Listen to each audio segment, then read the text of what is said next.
I watered it down just enough to provide room for it to breathe and provide that style. So like listening to the original recordings, like there's so much going on. It's so busy inside, like those ride cymbal parts really driving that. Um, and for the beginning, early season, I watered it down to just the core, like this is what the groove needs. And then throughout the season, as he's getting the hang of it, I'm like, all right, maybe add this in here. Let's talk like some sub phrasing as you're playing it to kind of bring out that style. Like get them playing the core of it first. Once that's serviceable and going, and once they seem comfortable enough, you're like, all right, let's add like another thing here. They're already holding these plates here. You can like, can you hold this too? Can you bounce this over here? Can you handle all these things? And surprisingly, I've found over the years the kids can do way more than you can even think of as long as it's gone about in the right process. You can't throw it all at them at once and be like, good luck. Give them the achievable stuff first and then start to go from there. Be like, all right, how crazy can we get with this? Like, how good can this kid do this? That's Andrew Seivert, who writes the music for the Marching Percussion Ensemble at Archbishop Alter High School. Alter's a small band that makes a lot of music and has had a lot of success at BOA competitions in Class A. Andrew and I have worked together for many years, and on this podcast, he shares valuable advice on how he gets young players to make so much great music, in the right style, with the right feel for each piece of music. The most I do with the bass players maybe talk about articulation, and that's the one thing specifically for marching band is sometimes changing the articulations to match what's in the winds rather than what's like true to the exact album. I'll be like, I know it's supposed to be like this here, but be like, can you lengthen this or shorten this just to match the ensemble we're in? So sometimes changing not the notes, but just like the lengths of tones to shift for the medium that we're like playing in. This is concrete advice on teaching and writing for a small band to create a lot of great music. This podcast is sponsored by Fred J. Miller Incorporated, found at fjminc.com. Fred J. Miller Incorporated creates the uniforms for the Alter Band each year. While you're here on YouTube, we hope that you'll subscribe and hope you enjoy this conversation with Andrew Seivert. Hey everybody, this is Tim Hinton, the Beast of the Marching Arts. Thank you so much for listening to the Marching Roundtable podcast. I'm talking with Andrew Seivert today. Andrew, how are you? I'm good. How are you? I am doing great. So you and I have worked together for many years now, primarily at Archbishop Alter High School in Ohio, which a lot of people know that program, very successful in the BOA Class A ranks. How long have you been writing for Alter?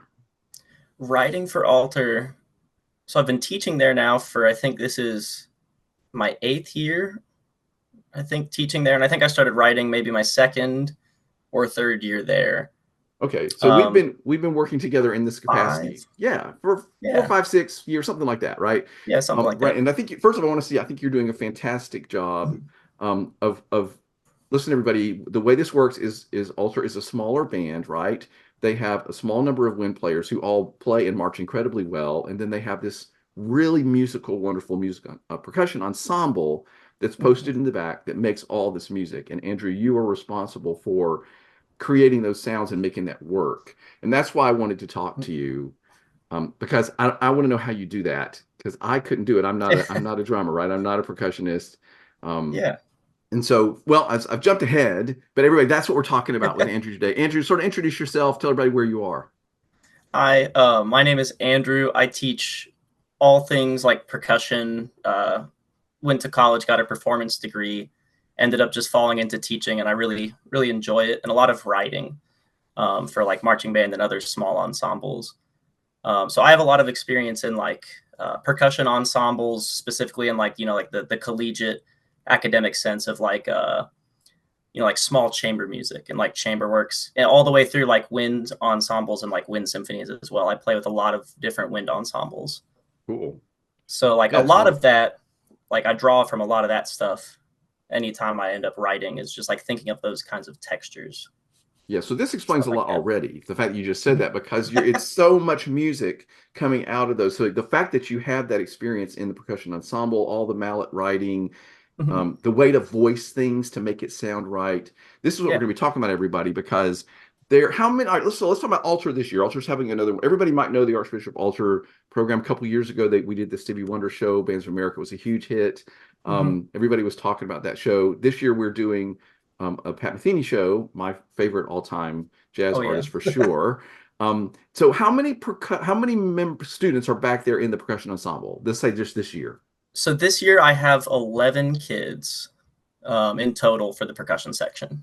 Okay, so there's 11 kids in the percussion section. I think there's maybe 12 to 14 winds kids, right? So this is a very Yep. small group, everybody making an incredible amount of music. So why don't we start by just sort of lay out for us, okay, you got 11 kids, percussion Mhm. ensemble is what you call, the Yes. posted percussion.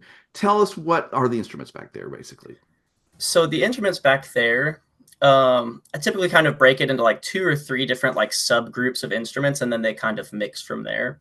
Sure. So I have like the main like kind of primary thing back there is like the rhythm section. So I got like a drum set player, piano player, bass guitar typically every year. This year we have the guitar player for all the Pat Metheny shredding, which that kid's doing fantastic. It's a lot of Gosh, fun to work with that. It's he's so amazing. fun. Yeah.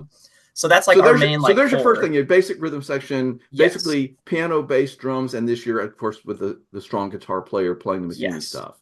Okay, Yeah. so all right, keep going. And then my secondary kind of grouping is like your main like kind of like I think of it as like your marching like pit ensemble. So I've got two marimbas, two vibraphones mounted with like various like different like sounds like metallic sounds for the wood, so they have different timbre to switch to.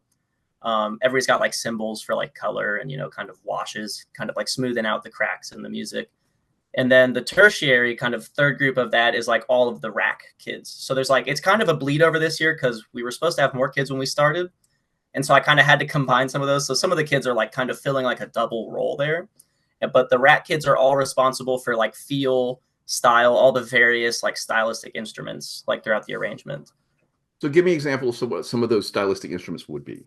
Yeah, so like anything like whether it's just like lines on shakers, bongos, different triangles, like all of the colors and like the kind of sounds that just kind of keep those grooves just kind of going. So like the drum set's like driving all the rhythm, and they're just sitting there on top of it, making it like sound good.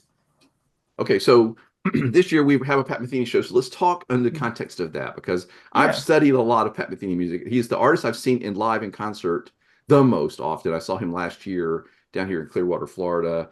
Hmm. So there's amazing, of course, this amazing set drummer. There's Lau Mays typically was always on the On the keys. piano. There's Yep. this incredible bassist. And then there's like all this color, right? Which is what you just Hmm. described. There's all of these instruments, shakers, and all this stuff that makes each unique selection of music have its own style, feel, sound. Hmm. And so here's the main point I want to make today is every time you and I work on a show together, I'm like, okay, Andrew, you're going to save the show, right? Like you make the show come to life because as much as I can stage it and try to create the sounds with the winds and everything, you Hmm. have to make the right sound and feel. So that Yeah. if somebody's listening to this year's show, they're like, oh, yes, that sounds just like the sounds I remember when I heard like our opener, Have You Heard, right? Yep. When everybody knows this song. And so when we play it, when Alter Mhm. plays it, it needs to sound like right. It needs to sound Yeah. right. So, Yeah. so you had to go in and listen and figure out what are those sounds that are added to this song, right? Yes. Yeah. So I think like for each of those songs, like especially the Have You Heard one, I can't even remember how many times I listened to that before even writing it. And then I just kept listening to it over and over again just to get a sense of like the textures. And I would listen and just pick apart all the layers in the sound so that way I could do my best to like replicate that kind of feel. And specifically like in the sense of marching band, what could be replicated that would actually work in a stadium with the sound system like that. Some of the sounds like might not carry as well or would take like way too many microphones to get that kind of like rich audio quality to it. So like some things like are kind of like pushed off to the side or replicated with something else to get the same feel. And then also at the end of the day too, making it playable for high school kids in a marching band. A lot of these kids, they show up and they have little to no experience ever like reading or playing, so I have to make something like achievable for them that still fits the style though. So that's always the fun part of navigating that. Like what can they do by like the mid-season comfortably? Okay, this is why Yeah. I think you're such a genius at this, Andrew, and this is why I wanted to talk to you. Because listen, everybody, what he just described is the trick of high school marching band. I mean, it is the wizardry that we all have to come up with. I have these kids standing in front of me. Yeah. Sometimes they don't know or have very little experience. Oh How yeah. can I have them contribute in a significant way, in just the right way, so that the music Yeah. sounds, has the right feel? This Mhm. is hard to do. You have to have somebody that knows how to write the music, somebody like Andrew that knows how to write the music in the right way to create that feel. And Andrew, as you Mhm. said, you have to figure out how to make it achievable and sometimes Yes. substitute instruments or sounds, but still everybody thinks, oh yeah, that's Matheny. Yeah, because you want to keep that authenticity to it. You want people to sit down and be like, I like remember the sound. The moment they hear the sound, you want them to like think of what it is immediately. They're like, I know this album, I know this artist. They know what to expect at that point, and then they're just along for the ride. Hopefully, if things are going well. Um, Right. And to me, what's yeah. exciting and special is if you're sitting at a band contest, Hmm. out comes the altar band schlepping out all their stuff, their All percussion of the session things. set up, right? There's all this stuff, right? We Hmm. set the stage for the visual show, and then the music starts. Right, it's in seven, and it's the kids come jumping out from behind the backdrops, and there's all this energy and Hmm. joy and happiness and feel of the music. And I always get very excited and emotional about this because to me, I Yeah. want the audience to have that like that sounds just how it's supposed to sound, and it's coming out. There's like these 25 kids Yep. on the field making this music, and it's like, wow, this is quite miraculous. And so Yeah. you have a knack for doing this, and that's why I wanted to talk to you. And you've already described part of Hmm. how that works. Yeah. So now I want to back, yeah, unless you have something to say, I don't want to jump in.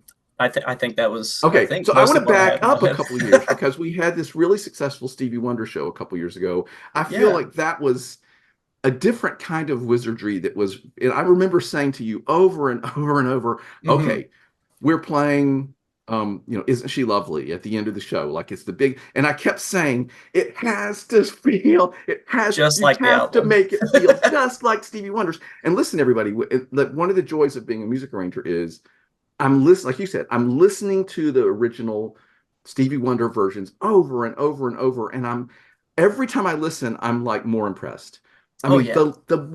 what the musicians are doing and the musicianship and the musicality, it's just unbelievable. This is why Stevie Wonder's music, for example, lasts and stands the test of time because the performances are unbelievable. And then Oh yeah. somehow you get your kids, your little high school kids, ninth graders, 10th, like somehow you get them to do that. So let's talk Yeah. about Stevie Wonder. Say, isn't she lovely? Very specific feel, style, sound. And if it doesn't sound right, nobody's going to stand up and clap along. But they all stood up and clapped Right. along, right? They're all dancing in Yeah. the aisles at BOA finals. So how did you, for example, make that happen?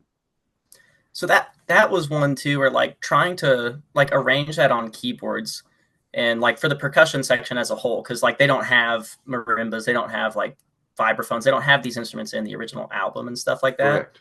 So Right. trying to use them in ways that doesn't like get in the way of what's already in the source material. Because like you could go and you could write like all these licks up and down the marimba. You could be like, they're gonna do these like 30-second note to triplet runs and like all these big rhythm breakdowns, like very like marching band stuff like that. But it would really, really pull away from the music in that sense. You know, it's exciting. And like at the end of the show, you can always give them like, you know, what they're waiting for, like the big runs and stuff. But like leading up to that point, being very true to just like texture and feel the whole way through it and letting those instruments themselves kind of speak through it. And especially the harmonica itself. Writing for that was what won't get in the way of the harmonica.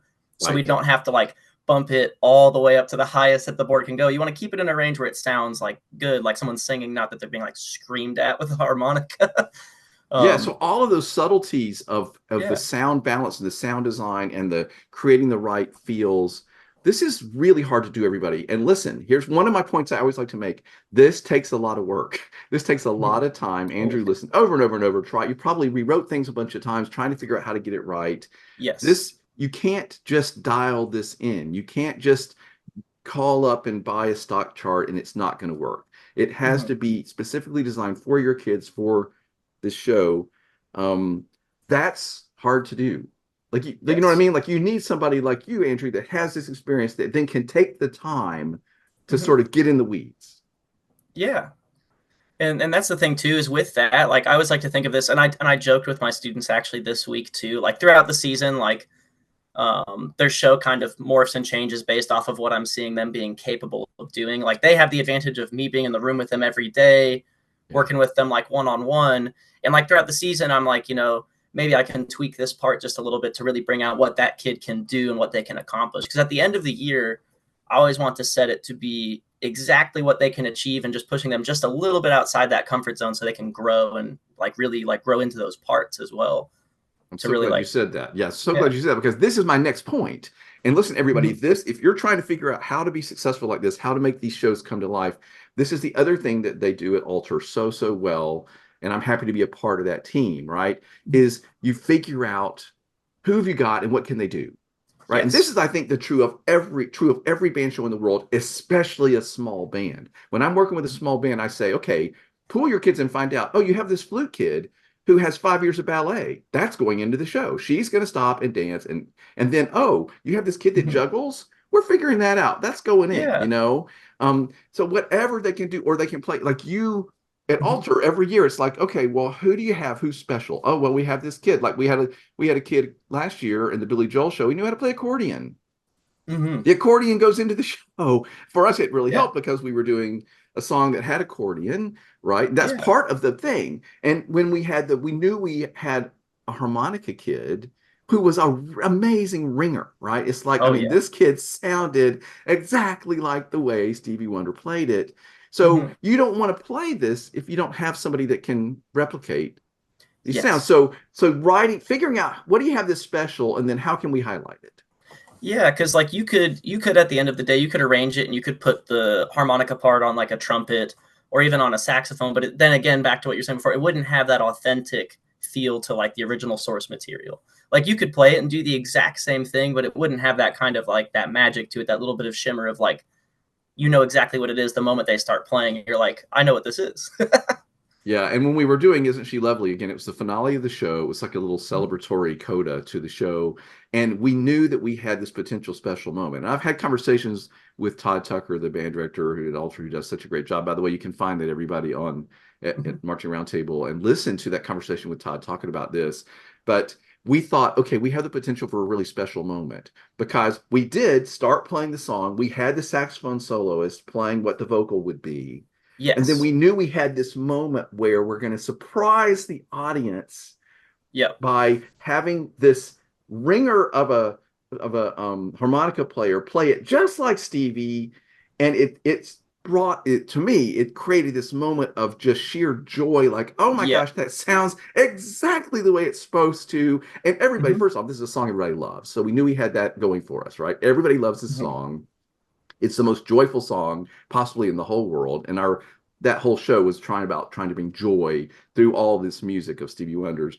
And then I was really excited because I had this idea to do all this marching around, and then at the moment that the harmonica solo started to play, we had this like dance movement thing. They had these little bowler hats on. We went and switched those Yeah. out, and then we had this moment where while the joyful moment of the harmonica solo starts, we're also having this joyful, happy sort of Fosse, Madison Scouts kind of dance thing going on that Michael James, the wonderful choreographer, created for us. Oh And yeah. it was like, I was so excited writing it. I'm in my office. I'm thinking, this could be a moment. This could be one of those moments you just dream about when you're designing a band show where all the things work. And the great joy Mm-hmm. for all of us was that it did.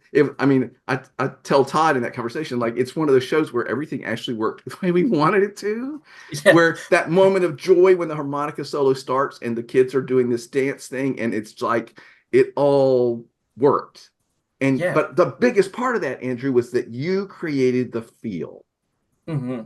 Yeah, and that's the thing too is like just like my biggest fear for that one was overwriting.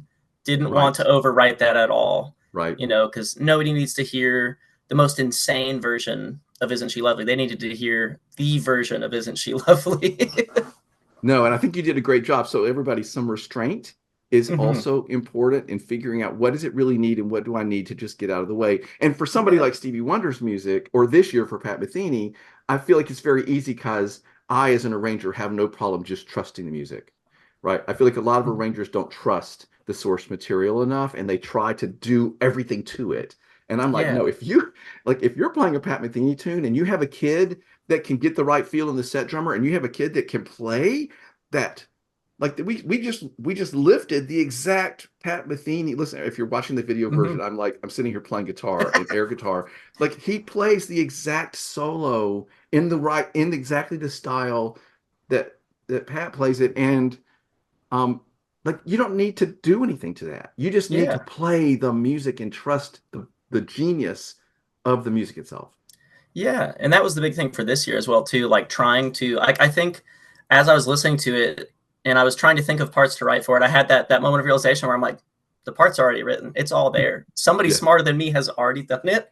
I mean, Pat and his group did it already. I'm listening to it. I'm like, it's all there. I was like, what more do you need to add to some of that Okay, source but see, all material? right, so let me ask you this. Hmm. A lot of directors that are listening to this conversation right now are thinking, okay, but I don't know if I have a set drummer that Hmm. can play the part. You know what I mean? Yeah, Like that's a lot. But you it's hard. Yeah. you talked about adapting it for the kid and still making Yes. it sound right. How do you do that? That seems incredibly hard to me. Yeah, so and specifically for Have You Heard with the drum set player, I have a new drum set player this year. My drum set player last year graduated. It's actually his younger brother who is, I think he's a sophomore this year. So he's still pretty young. And this is a hard book for any kid in high school to even play, like, let alone like a senior who's been taking drum set lessons for like 6 or 7 years. They would still have a hard and good challenge with this piece.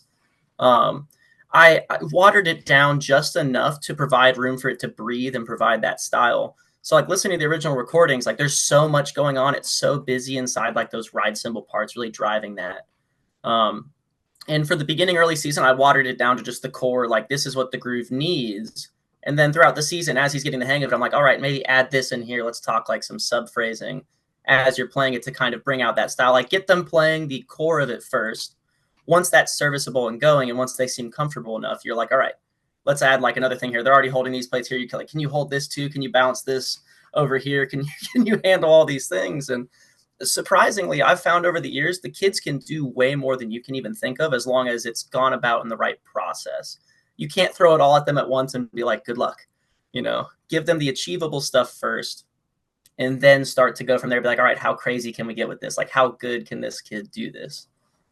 Okay, everybody, that was genius. I hope you rewind that last 90 seconds and listen to that again because this is the core of the message. Is you figured Mm-hmm. out how to hold the part down to still keep the feel, make it Yeah. sound right to me if from what I know, but make it Mm-hmm. achievable by that younger player. And then you are adding and challenging and making it more complicated as you go for that player as they get confidence, as they grow during the season, so that Mm-hmm. it can get maybe you said add all those sub layers. Very, very interesting stuff. Is this the same thing true for the bass player, I would assume, and Uh, the piano the player?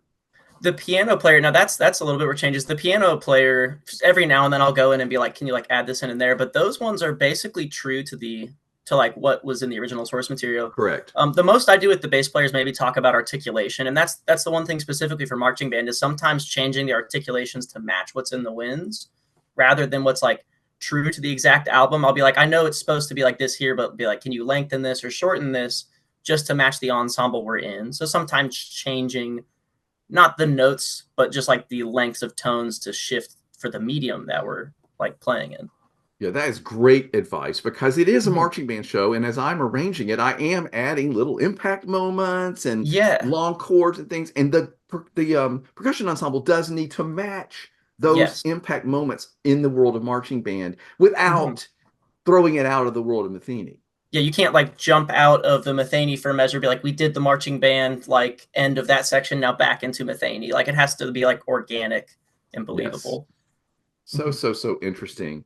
I do want to say one other thing. This year, the ballot is Letters from Home, which everybody knows really, really well. I was a little Mm-hmm. nervous going into this because it's been played a lot. People know it. It's a very special song. It's also incredibly quiet and Mm-hmm. introspective. And I really leaned on you here. Honestly, I mean, I was like, basically, the winds are out during that Mm-hmm. whole first half of the song, which and it's basically we're playing the very cold down tune that. So was that a challenge? I mean, you had to get the guitarist to play just the right style, and you had to Yeah. add the right accompaniment. And here you have these marimbas and stuff. How did you make those decisions? Well, and that's where looking at that movement too, like with with the original source of it, I don't know if I actually really added much to it, or rather just like voicing it on different colors and letting the kids play.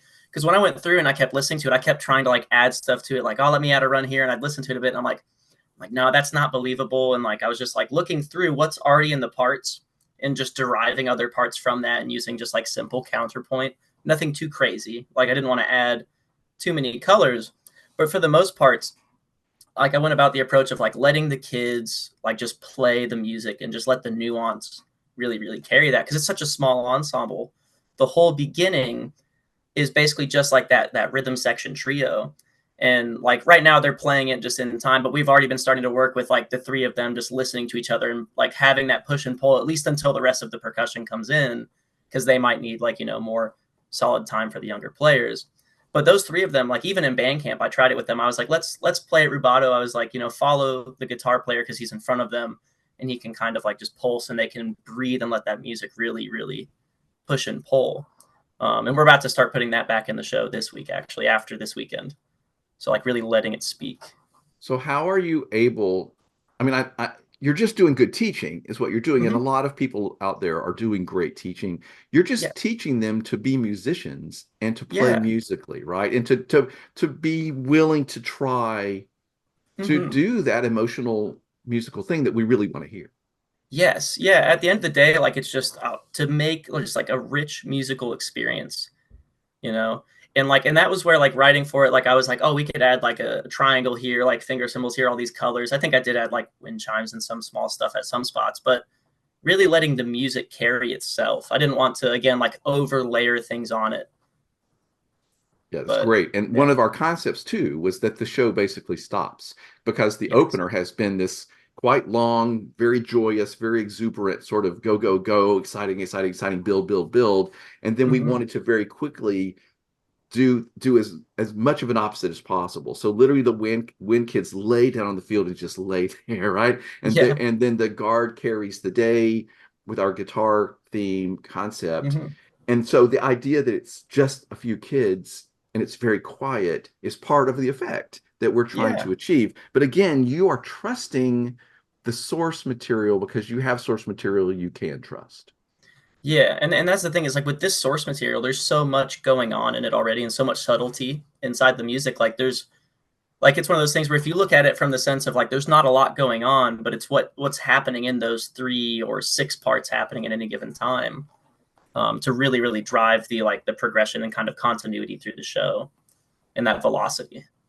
Yeah. And as a French horn player, I always like to point out that Pat Metheny played French horn in high school. And I still believe that's why he has those dark, mellow sounds on his guitar that I love so much, Oh yeah. because it's very French horny, right? So it's very hornish, shall we say. Yeah. So, okay. So can somebody translate this? We've talked about a lot of the concepts you use to do all of this, but I still Mhm. think it's very intimidating to people. Yeah. But here's the trick, everybody. If you have a small number of winds, you can make a huge amount of music from your percussion ensemble, just like they do at Altar. You Mhm. said you have some young kids, you have to adjust the parts, still keep the feel. First thing you can do is hire somebody like Andrew, if not Yes. Andrew, to like do this for you, right? And full disclosure, Andrew and I work together on a lot of shows. We'll be happy to talk to Mhm. anybody that wants to talk about us possibly creating a show for them in this kind of context. I mean, we write shows for large bands together too, Andrew, but Mhm. this is like a unique thing. And the Yeah. trick would be we would have, when you're writing for a group, you need to know, like we said earlier, what can your kids do? Who do you have? Yeah. How much experience do they have? How good do you have a set player with some experience? And you have to write so specifically for those students. Is that hard for you as a percussion writer to write for a band you don't know? Like you're having to ask for a lot of Yeah. information. Because and exactly too with the other groups that I wrote for you for this year, I remember we got a long list of like detailed information, just like what the kids' strengths are. I remember I had like when I was starting the process, I just had blank pieces of paper, and like for each kid's name for each part, wrote out like everything that like they would say about them, like what their strengths are, what grade they are, what they enjoy doing with stuff with that, so I could get a sense of what would this kid probably succeed at. I didn't want to take a kid who likes playing drums and like just stick them on a glockenspiel for the whole season and be like, good luck, kid. They're not going to have a lot of fun there.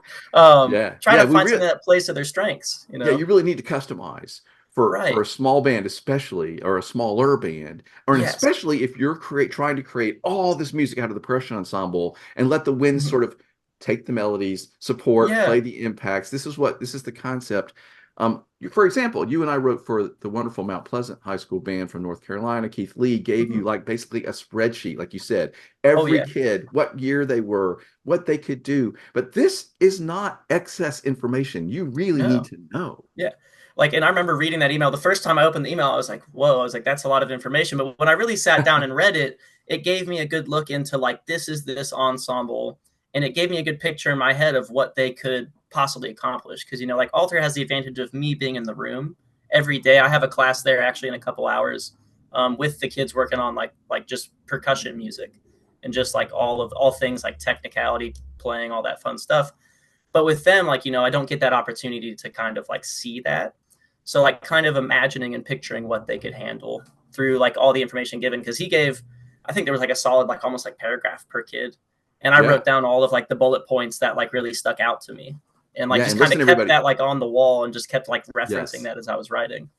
Yes, so let Keith Lee be your model, everybody. Like he Yeah. took so much time to cull all this information down and share it with us. But this is critical if you're trying Mm-hmm. to do what we're describing, which is take the kids you have in front of you and get every bit of music out of them. What can they Yes. do? What do you think they can grow? How much, are they responsive to instruction? All these things. I mean, that Yeah. band at Mount Pleasant has this unbelievable set drum player, and they're playing Oh a yeah. song by Rush, this Time Stands Still, is part of their show, and he can play the original Neil Peart parts. It's like unbelievable what this kid can do. Oh But yeah. like, I'm like, okay, this is one of our ringers that this band has. Let's make the most of that.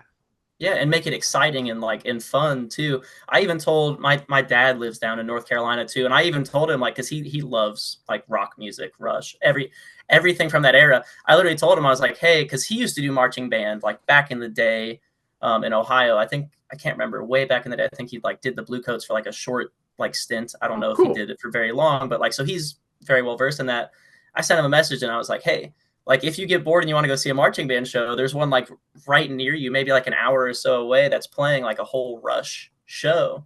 So I don't know if he ever got out to go see it, but like something that's like entertaining and exciting with what they have, playing Yeah, to that and strength. again, that director, just as another example, that director came to me, said he wanted to put this song into his show, and that he had Mm-hmm. this set drummer who Yeah.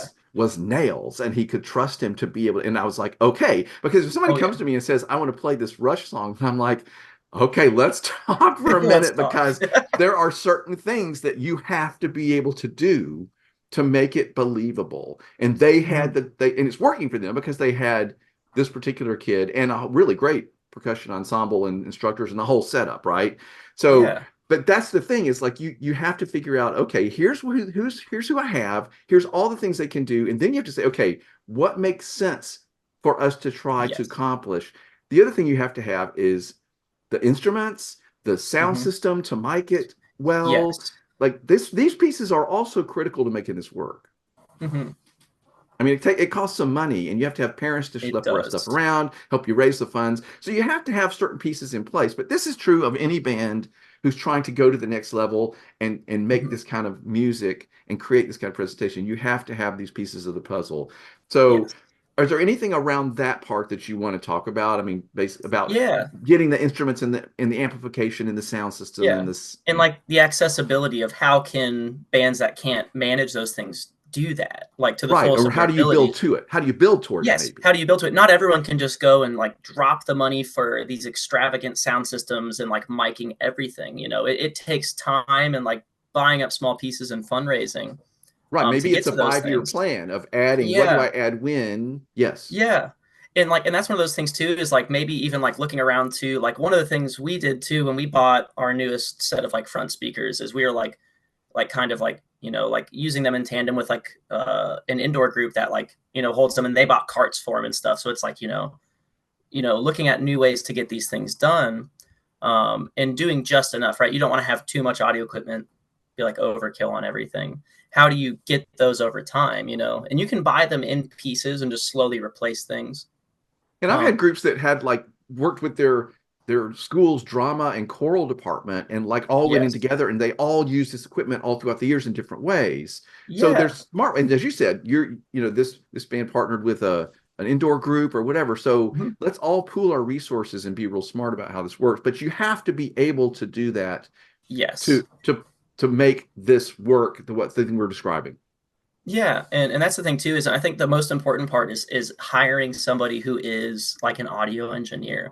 Like we have a guy named Zach, and he's great. He sets up all the stuff, so like I worry about writing it, and then I come to him and I'm like, Zach, can we amplify this? And he's like, he's like that's gonna be really hard to do, but we end up like figuring it out, which I'm very thankful for him. None of it would work without like all of the audio because then you wouldn't be able to actually hear it. Like it wouldn't be balanced, it wouldn't be clear, you wouldn't have the clarity to it at the end of the day.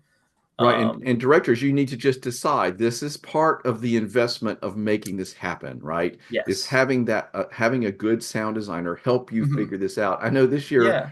for the altar show, I asked for them to be set up in a very unusual staging Yes. configuration. We were basically Yeah. tracing the shape of the outside of a guitar because our show's all about the guitar.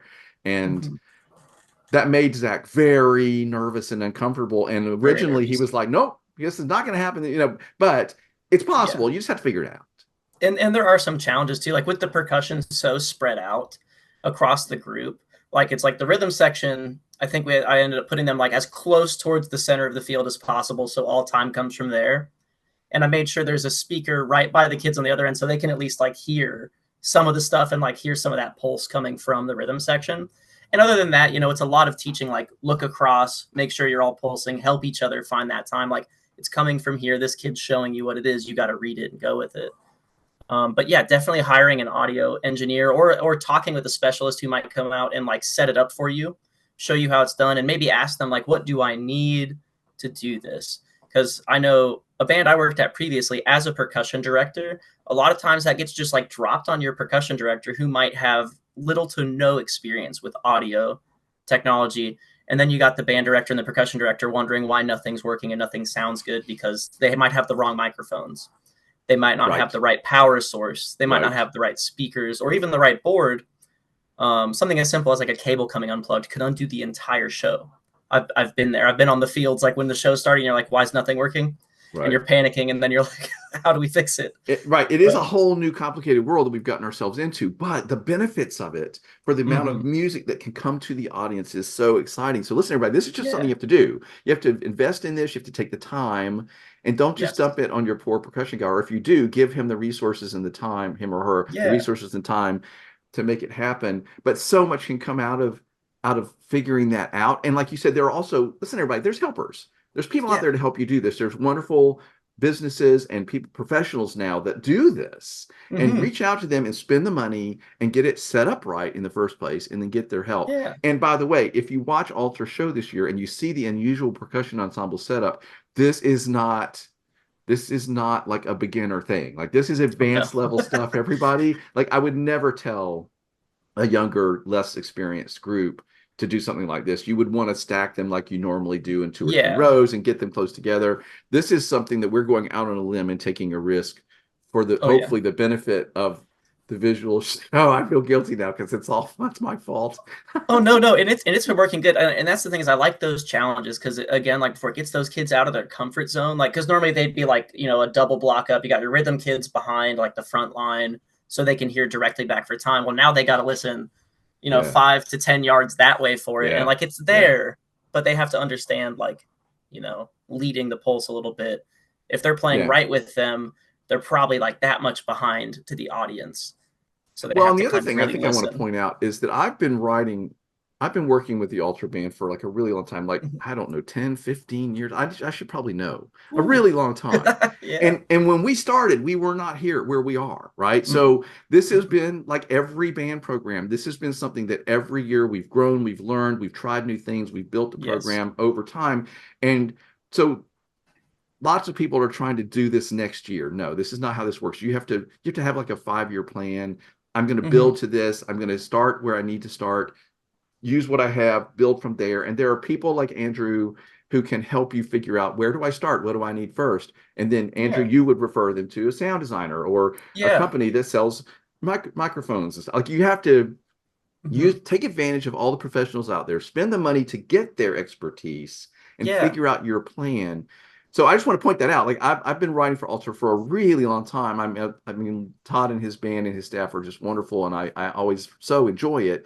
But I gotta tell you, Andrew, at this point, it's intimidating every year to sit down and start on their show because they're trying to Yeah. do such high level stuff. And every year I'm like, oh my God, like You're like, Ken, how we're I gonna don't know if do I'm it. up to this. Like every time. Yeah. Like that, like the Stevie Wonder show was such a joy to work on, but it was unbelievably intimidating because I'm like, we Yes. can't mess Oh this yeah. up. Like, first off, it's Right. kind of like Stevie Wonder is special, but it's still sort of popish music, and people Hmm. can just turn their noses right up to that if you don't do it exactly right. There were a Right. lot of caveats. And with the Pat Metheny stuff, it's like I felt a responsibility to, it has to sound authentic, which is something we've said Yes. many times in this conversation.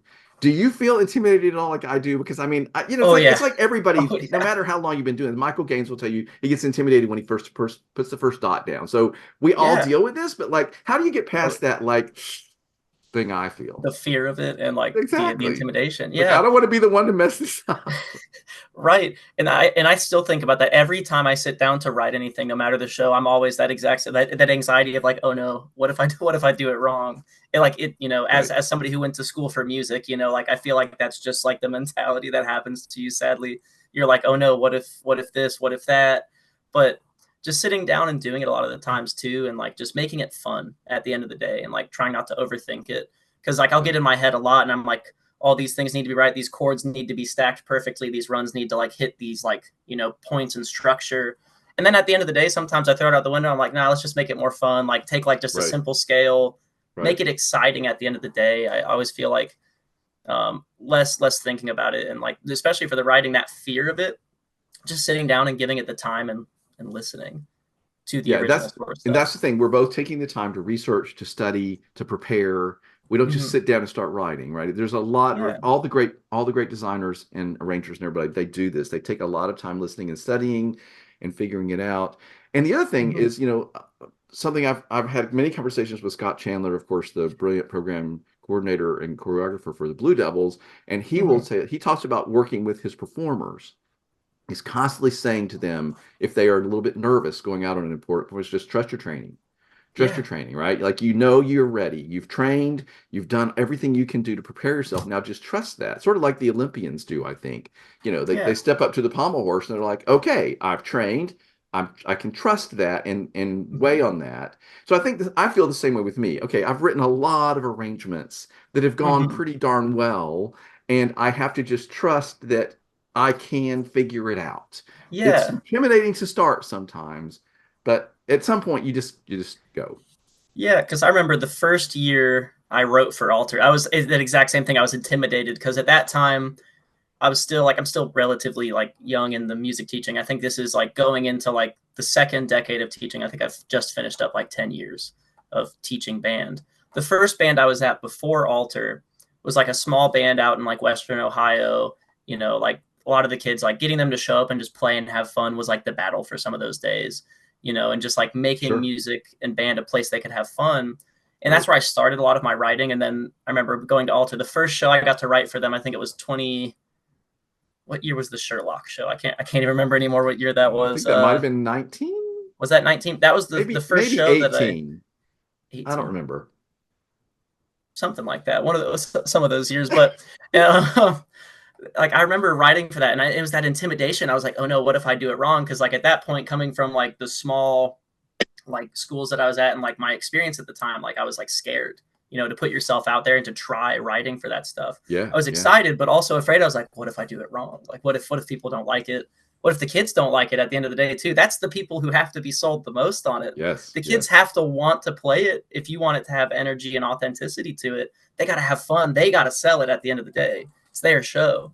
Right. Um, but like sitting down and just like doing all those things, like eventually it works out. Trusting the training. I went back to like what did I learn in music school and all my time like touring, playing all sorts of different shows, like from like playing in brass bands, wind ensembles. I have a experimental noise percussion duo I play in for fun. We've toured throughout the Midwest, and we've even gone like across the country on like 15-day tours, like playing a different city every night.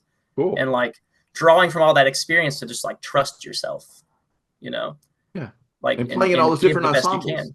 Yeah. Yeah, And yeah. also you've already, I think you said this, but like when Mhm. I do this too, when I'm writing, I'm thinking, okay, would I have fun playing this part? You know, like, would I Yes. want to play this for the season? Yeah.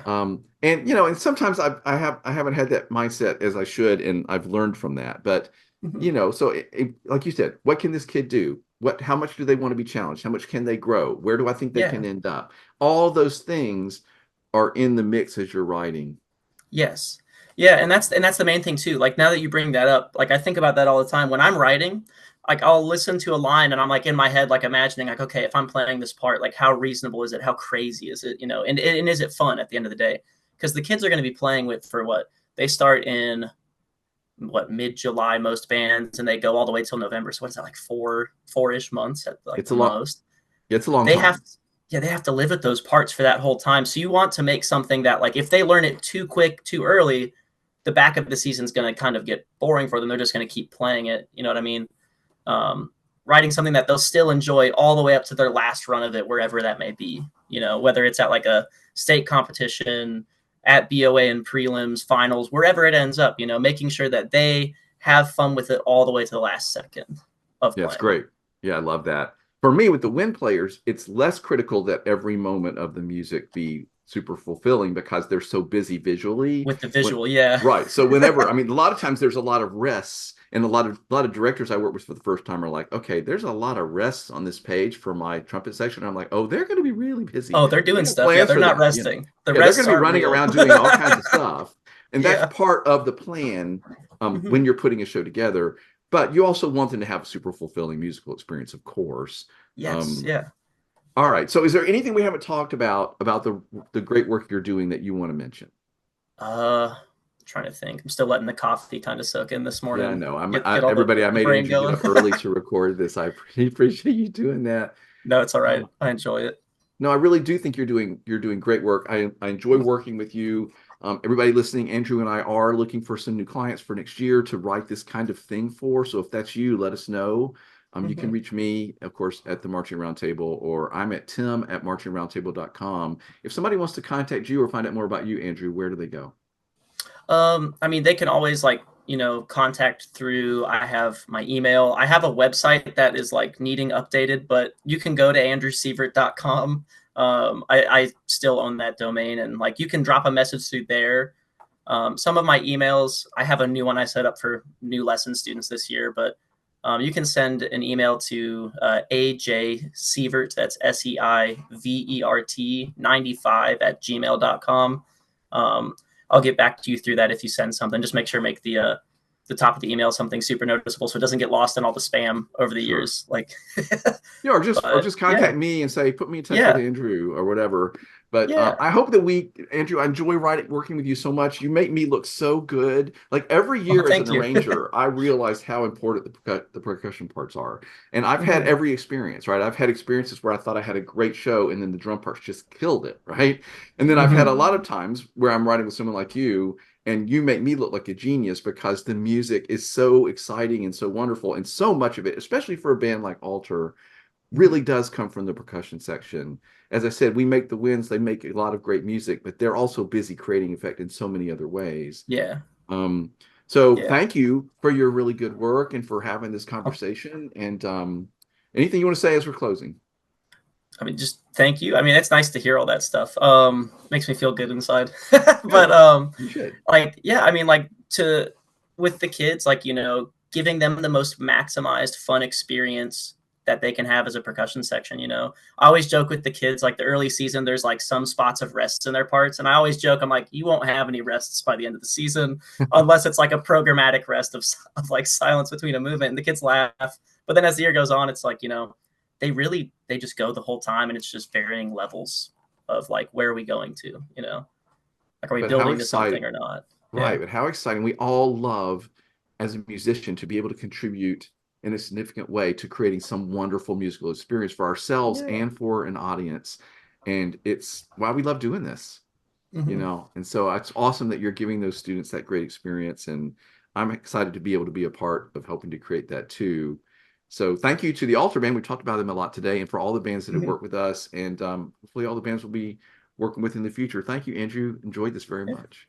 Yeah, thank you. This was a lot of fun to talk about. I hadn't really ever thought about this stuff in this detail until you brought this up.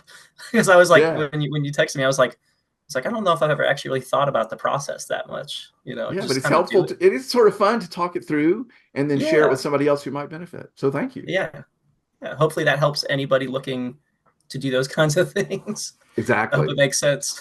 Yeah, that was good. Marching Arts Education is the home of the Marching Roundtable podcast.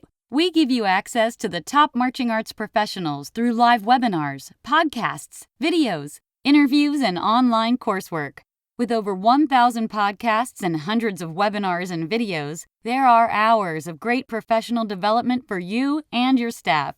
Sign up for a membership to Marching Arts Education to get complete access to all webinars, videos, and podcasts, plus discounts on coursework. Many directors are using professional development funds through their school or boosters to make these resources available to their staff. Imagine what you could do with so many great new ideas from the top professionals in our activity. Subscribe to our YouTube channel and sign up for our newsletter to find out about the latest podcasts, webinars, and new content. Find all of this and sign up at marchingartseducation.com.